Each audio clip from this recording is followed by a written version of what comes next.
Wow. I could try one in reverse. Go, do it. Do it.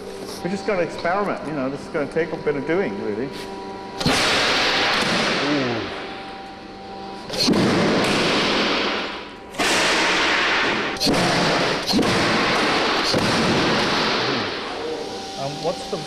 What's the door frame made of?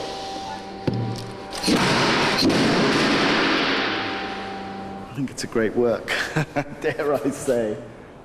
It's a nice way to make a painting. Oh, I don't know. I feel good about it, actually.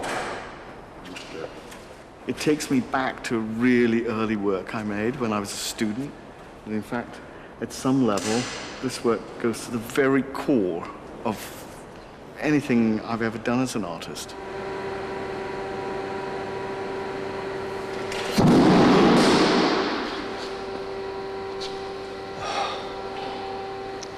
The anticipation and the relief. I don't particularly have anything to say as an artist. I don't have some grand message that I want to give you. For me, the work, it's neither abstract nor is it not abstract. It sits between meaning and no meaning. So apparently it's just a form, and then, well, maybe it's not just a form. You know, it looks like, relates to, feels like something I know. The route to meaning may not be direct. You know, that's one route to meaning, and that's the other route to meaning, if you know what I mean.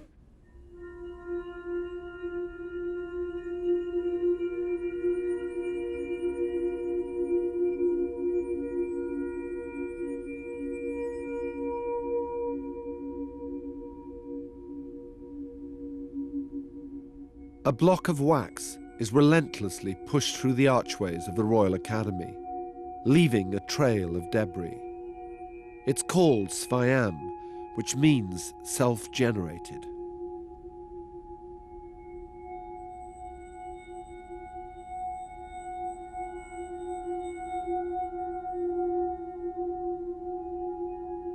Is it true, I read somewhere that the Konchalovsky film, A Runaway Train, was something which sort of was in your head with this? Definitely.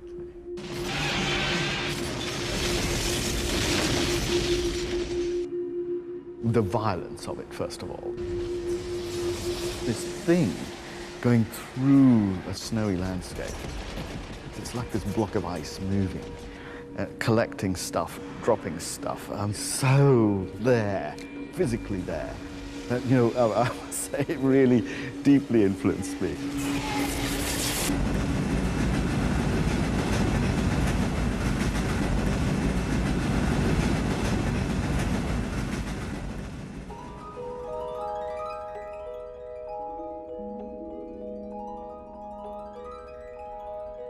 Anish Kapoor wanted to create a show about experience.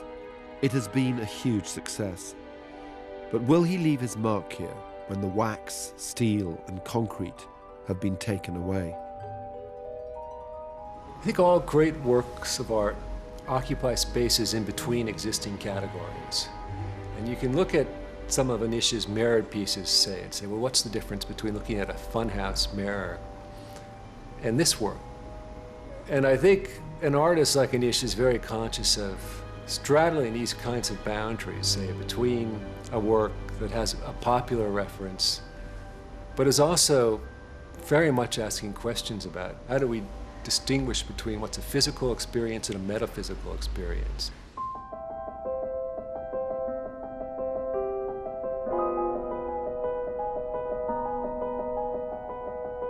Of course the public are fascinated by it because he speaks about the human condition.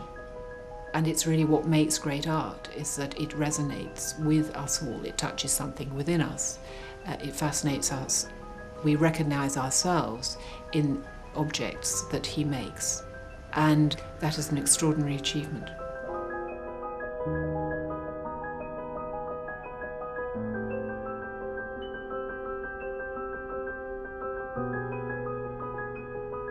The terminology of the spiritual is always going to be tricky because what does spiritual mean? We don't really know what it means. But if we think of there being a dimension away from the rational and towards the emotional or the emotive, then I think we can at least track that edge of experience.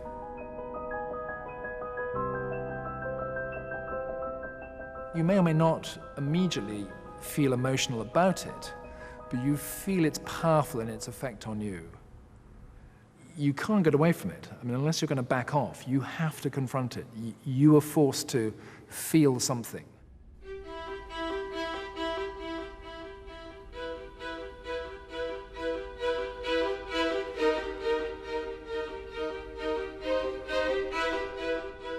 Just as you can't make something beautiful, or set out to, you also can't set out to make something spiritual.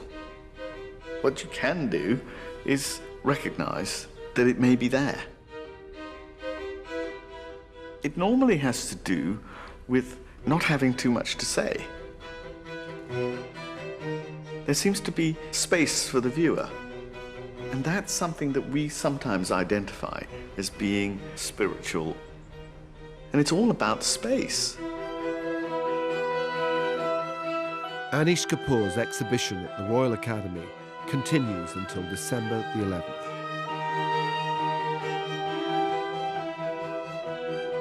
And you can download a set of exclusive pictures especially prepared by the Anish Kapoor studio for Imagine viewers by going to the website at bbc.co.uk/Imagine.